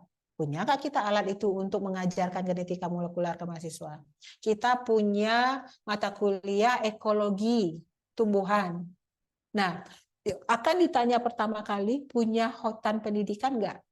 UNP tidak punya, gitu. UNAN punya besar. Terus kalau kita tidak punya, terus kita tunda akreditasi kita. Tidak, yang kami lakukan adalah segera menjalin kerjasama sama mangrove yang ada di Mangguang, Pariaman, bekerjasama dengan BKSDA untuk Lembah Hanai. Kerjasama itulah yang kami kedepankan. Kami memang tidak punya hutan pendidikan, tapi kami kerjasama dengan institusi-institusi yang memiliki lahan-lahan ekosistem yang bisa kita gunakan untuk praktek mahasiswa. Nah, kemudian poin dari kesiapan fasilitas laboratorium juga adalah akses kepedulian kita tentang emergensi. Kita apa sih namanya itu APAR di setiap lantai, itu hal yang pasti ditanya. Bahkan pernah saya nonton tuh kajian apa sih BIMTEK dengan teman-teman yang sudah akreditasi, bahkan ada mereka yang disuruh pakai gitu. Ini apa nggak pajangan doang, beneran bisa dipakai. Memang ketika dia PIRS-nya datang disuruh nyalakan gitu. Bisa nggak kita nyalakan, atau jangan-jangan udah mampet gitu, nggak bisa keluar gitu. Kemudian juga bicara tentang aspek biosafety. Nah, ini yang harus kita perhatikan. Kita di biologi ada bakteri, mungkin bekerja dengan bakteri, bekerja dengan hewan-hewan, coba bagaimana regulasi kita untuk pengelolaan limbah biologi gitu. Kan kita harusnya diseminasi, kalau yang mikro bisa sterilisasi. Kalau yang hewan-hewan coba kan harusnya masuk ke fasilitas apa sih namanya? Yang pembakaran itu loh. Nah, kami kemudian membunyikannya bahwa untuk ini kita bekerja sama dengan rumah sakit. Limbah-limbah ini nanti dikirim ke rumah sakit. Kita punya bahan kimia. Nah, kita nggak punya kan pengolahan bahan kimia. Maka kami jelaskan di SARS kami bahwa bahan-bahan kimia itu ditampung, kemudian dikirim ke lab kimia untuk diolah sesuai dengan peraturannya B3 dan segala macamnya. Kemudian yang juga penting adalah fasilitas-fasilitas itu tentang ketersediaan kita buat orang yang disabilitas gitu. Nah, ini yang agak susah ya, karena misalnya gedung kita bertingkat, tidak punya lift. Nah, hal-hal yang sudah memang tidak bisa kita jelaskan, ya kita akui sajalah sebagai keterbatasan kita. Tapi labor itu adalah poin penting gitu ya, kesiapan dia. Termasuk misalnya bahan meja kita masih meja kayu misalnya. Nah, itu pasti tidak sesuai dengan standar labor misalnya. Begitu, lebih kurang Pak Aristo. Terima kasih, Bu. Jadi intinya setidaknya yang kinerja kita itu kan ditinjau dari PLO setidaknya prasarana yang berhubungan dengan PLO itu yang harus Ya, dibenahi ya, Bu. ya, jadi bukan Karena alat pasti canggih. Iya, bukan alat canggihnya gitu. Tapi kalau kita punya mata kuliah mikrobiologi, untuk mempelajari mikrobiologi tentu perlu mikroskop. Nah, mikroskop kita itu berapa jumlahnya? Berapa jumlah mahasiswa kita? Bagaimana regulasi kita? Apakah alat canggih tidak dibutuhkan? Tergantung mata kuliah kita apa. Kalau mata kuliah kita misalnya teknik biologi molekular, nah tentu di poin itu kita harus punya alat-alat molekular gitu. Nah, seperti itu sih, Pak Aris. Baik, terima kasih, Bu. Baik, terima kasih Pak Aristo. Ada lagi, mungkin ini ke Bu Kaprodi kita ya, Bu Hilda, Ibu Kaprodi kita udah tidak apalagi ya semangat untuk bertanya ini PR-nya yang luar biasa. Silakan Ibu Dr. Widya Arwita MPD.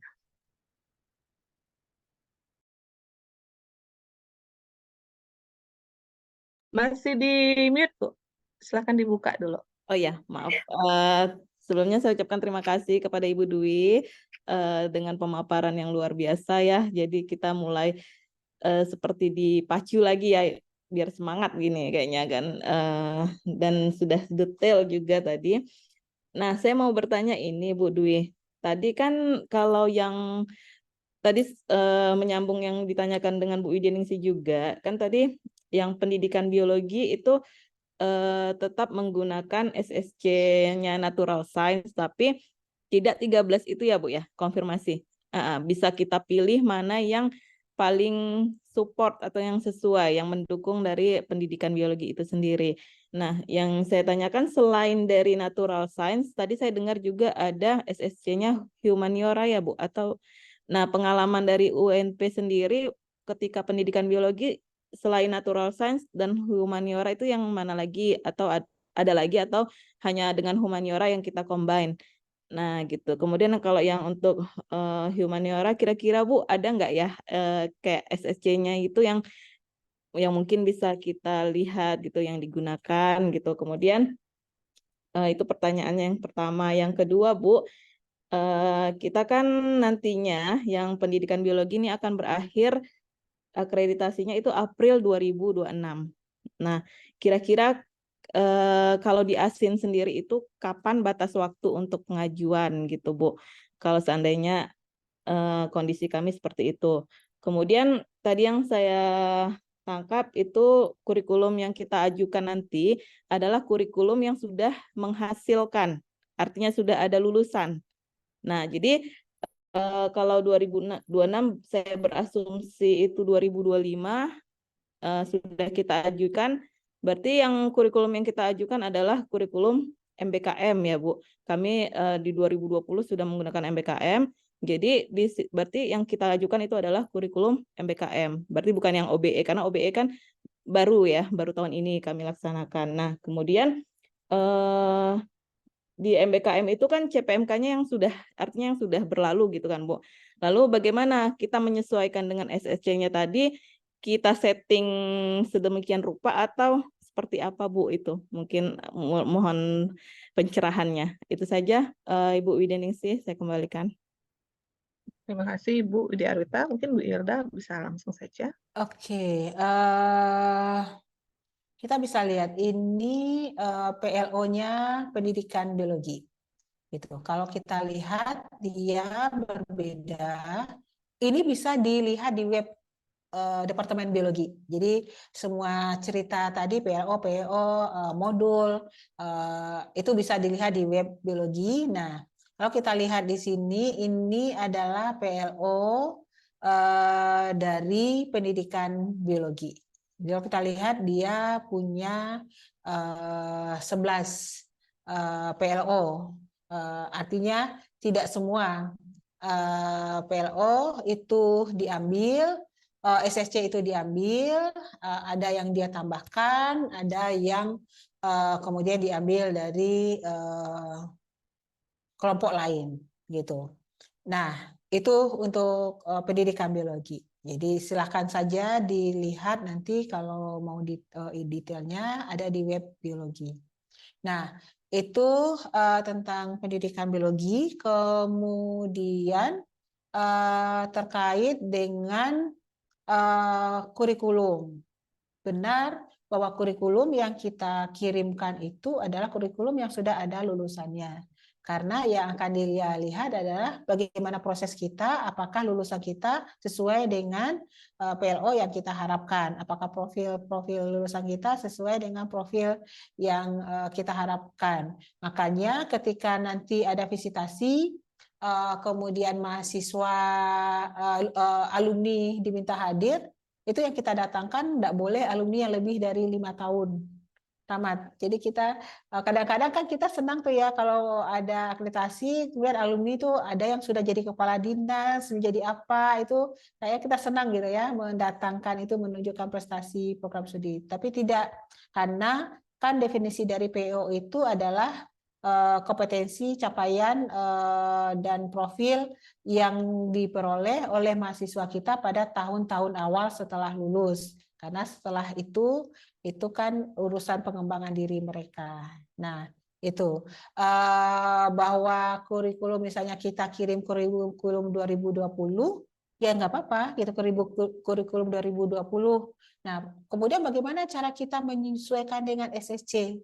Nah, maka yang pertama kali harus kita susun itu PLO, bukan kurikulumnya. Mau tidak mau tentu kita mengikuti tuh, karena PLO itu nanti akan kita sesuaikan dengan SSC, maka kita harus menyusun PLO itu mirip, menyerupai dengan SSC yang sudah kita tetapkan.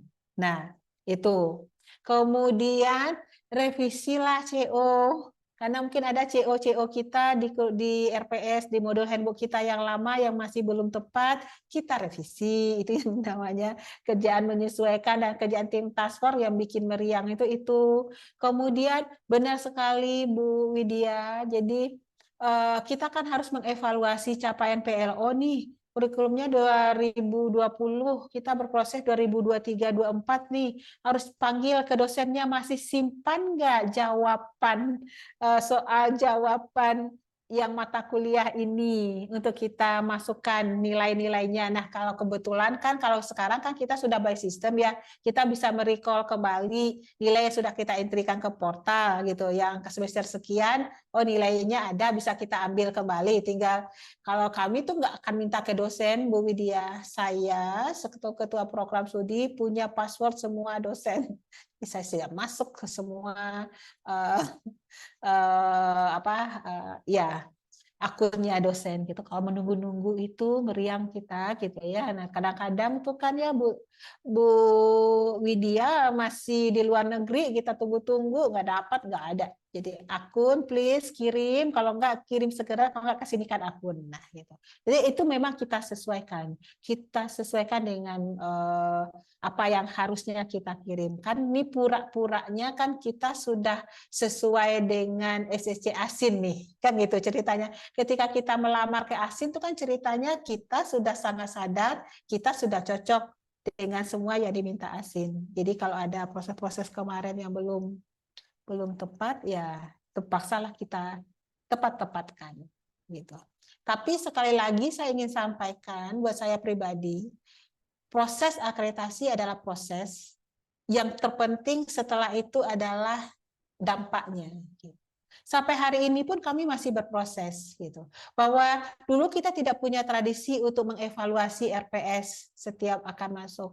Sekarang itu sudah kayak kerjaan rutin yang memang kita tahu sebelum semester dimulai kita sudah harus mengevaluasi itu. Dulu kita tidak terbiasa dengan membuat soal duluan gitu. Biasanya soal itu kan ada istilah kita tuh fresh from oven gitu ya. Besok mau ujian, pagi ini baru selesai soal gitu. Tapi sekarang setiap kali akan semester dimulai, kita sudah punya perangkat itu di satu drive gitu, setiap mata kuliah. Dulu kita tidak terbiasa bahwa kuliah itu ada timnya, setiap tim punya soalnya sendiri-sendiri. Sekarang itu sudah tidak ada lagi, kita sudah terbiasa soal itu ada soal bersama di tim itu. Hari ini kami lagi berproses untuk melakukan evaluasi PLO setiap kali selesai semester. Nah, ini masih proses gitu. Karena nanti kalau evaluasi PLO itu kan ada hitung-hitungannya tuh, dan kita selalu berlindung di balik kita orang biologi gitu kan. Orang biologi suruh ngitung-ngitung menambah kerjaan. Nah, jadi ya namanya juga proses. Nah, itu Ibu jadi memang kurikulum yang kita kirim adalah yang sudah kita gunakan, tapi jangan khawatir jika ada pembaruan. Kita akan tetap sebut itu sebagai kurikulum yang sudah OBE. Jadi kita nggak bisa bilang karena ASIN itu basisnya OBE gitu. Jadi bahwa kurikulum kita itu berbasis OBE gitu. Kan nggak ada nama kurikulum berbasis OBE sebenarnya. Itu proses yang kita atur. Gitu, masih ada yang terlewatkan oleh saya?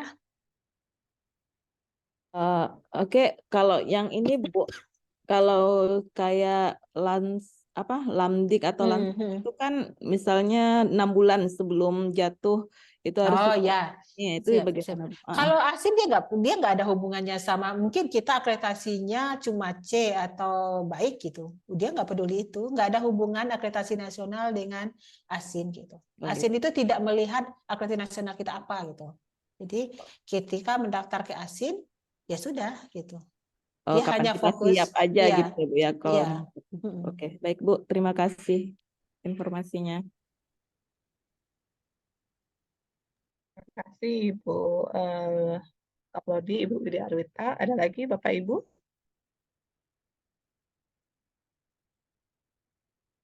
Mungkin ini dari Kaprodi Biologi atau dari Kaprodi IPA. Ada lagi yang mau ditanya atau disampaikan? Ya, sebelum saya cuma memberikan pandangan lain gitu ya. kalau memang Unimed berencana untuk melakukan akreditasi internasional ASIN misalnya, dari pengalaman kami, apalagi kan yang biologi itu juga sudah A kan ya, akan lebih efisien sebenarnya kalau sebanyak mungkin kita melibatkan prodi untuk akreditasi. Karena nanti salah satu hal yang mahal itu adalah biaya visitasi gitu. Nah, kalau kita sejenis IPA, biologi, pendidikan biologi, ya timnya akan sama.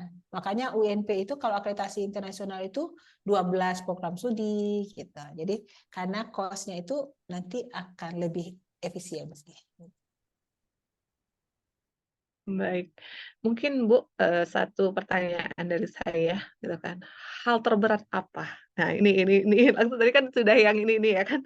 Hal terberat apa sih Bu untuk kita menuju akreditasi internasional? Karena kan memang Bu, ketika kita dikasih tantangan nih gitu ya, kita kasih tantangan, hey kamu prodi biologi atau pendidikan biologi atau IPA harus akreditasi internasional pasti seperti itu.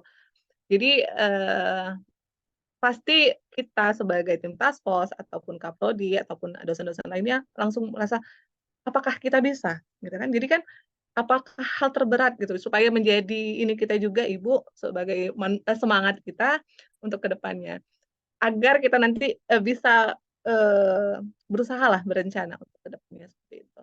Terima kasih Bu Hilda. Oke, saya mau kasihnya bukan hal yang berat Bu Widya. Benar. Kalau ditanya ke kami, lebih memilih akreditasi BAN PT atau internasional, dengan kami sudah melewati ini, maka kami lebih memilih akreditasi internasional. Gitu. Karena ya itu tadi gitu. Kita di BAN PT LAM misalnya, walaupun kita mengatakan LAM itu kan harusnya standar sudah OB gitu ya. Tapi kita tidak mau melihatnya dari proses gitu. Pasti juga berapa persen ruangan, berapa persen dokter, ya masih dengan angka-angka output gitu, tidak menilai proses. Dan pengalaman saya untuk akreditasi nasional gitu, kita tuh kayak di sidang gitu. Jadi ucapan kita sebagai punten ini mohon maaf lahir batin Bapak Ibu yang asesor gitu ya, jadi tidak bermaksud apa-apa ini, tapi itu kita kayak di sidang apa gitu. Tapi kalau selama proses ASIN itu nggak ada gitu. Apapun yang kita ucapkan tuh dihargai, tidak ada dipercaya. Mau dia percaya nggak percaya gitu kan dipercaya. Jadi dia percaya aja gitu. Selama logika kita masuk gitu. Nah terus prosesnya menyenangkan. Proses visitasi dan prosesnya. Nah hal yang berat tentu kan menyiapkan dokumen. Tapi akreditasi nasional pun menyiapkan dokumen. Tapi seperti yang presentasi saya tadi, ada dokumen-dokumen yang tidak terbiasa kita lakukan. Yaitu tadi penyusunan PO, PLO yang tentu harus ada konsep yang benar untuk kita. Kemudian bagaimana menyusun modul handbook yang harus kita ulang gitu kan semuanya. Nah, kemudian mengevaluasi 3 kriteria itu yang berbeda dengan apa yang kita lakukan di akreditasi nasional. Dan itu tentu butuh tim. Nah, artinya kekompakan tim yang kita perlukan. Jadi buat saya, selama kita punya tim yang bersemangat, yang kompak, dan biasanya itu anak-anak muda, kalau saya, kenapa anak muda bukan soal ancam-mengancam takut IBK turun. Kalau Unimed pakai IBK, pakai Remon, pakai apa? Takut tidak ditandatangani DP apa sih BKD dan segala macamnya gitu. Tapi tim itu kan dibangun berdasarkan semangat ingin maju bersama. Anak muda itu kan begitu ya. Jangan pernah ditekan tapi diajak. Nah itu. Terus satu lagi yang sangat penting support dari pimpinan. Dalam hal ini finansial. Jangan kita harus memikirkan segala hal yang terkait dengan administrasi dokumen, terus kita juga, oh ininya nggak bisa, ininya nggak ada, ininya nggak terbatas. Nah itu keriting kita kalau ketua program studi harus memikirkan juga segala hal yang terkait dengan itu. Karena kadang-kadang kan ada ketidaksinkronan kepentingan misalnya antara fakultas atau bagian pengadaan, perencanaan, tapi selama Pak Rektor bertitah gitu kan, nah itu bisa diatasi gitu. Dan ASIN ini juga bisa negosiasi gitu. Waktu itu kita harusnya akreditasi bulan apa, atau kita belum siap, maka kita bernegosiasi, oke kita dikasih waktu mundur segala macamnya. Jadi sekali lagi sih menurut saya poin ASIN itu laboratorium, fasilitas bukan canggih tapi cukup. Itu penting buat ASIN. Gitu, makanya tadi saya sampaikan kalau pendidikan biologi mau akreditasi harusnya dia satu jalan aja gitu sama biologi karena fasilitasnya juga itu gitu. Nah, iya sama, jangan sekali kalau 2 kali nanti kalau kita tambah biaya untuk visitasi untuk tim peers, bukan cuma visitasi ya, kan orang itu dibayar per peers, kalau satu grup peersnya sama gitu. Nah itu dan jika kita sudah punya fasilitas yang kita anggap cukup, support dari pimpinan, insya Allah tidak mudah, tidak sesulit yang kita bayangkan, lebih menyenangkan dibandingkan akreditasi nasional. Izin Gitu, Bu, Bu yes. Wida boleh nanya satu lagi? Silakan Ibu, silakan. Nah ini tadi Kita kan masih terkait fasilitas ya Bu Dwi. Nah kalau yang terkait SDM tadi di awal saya ada dengar kalau aktivitas dari UNP sendiri saat mengajukan juga belum ada ini ke internasional gitu kan. Mungkin kalau yang mau saya tanyakan kayak SDM kayak kami dari pendidikan biologi gitu kan Bu. Nah, mungkin ada beberapa kayak publikasi yang mungkin masih terhambat di kayak ada internasional Scopus atau sebagainya, itu akan jadi penghalang atau bagaimana, Bu? Di situ serunya ASIN itu, OBE itu, Bu Widya. Bukan apa yang kita capai hari ini, tapi apa yang kita rencanakan ke depan. Gitu. Jadi kami di masa itu memang tidak punya aktivitas internasional itu. Tapi yang kita sampaikan bahwa dengan begini-begini kita punya planning 1 tahun ke depan, 3 tahun ke depan, 5 tahun ke depan.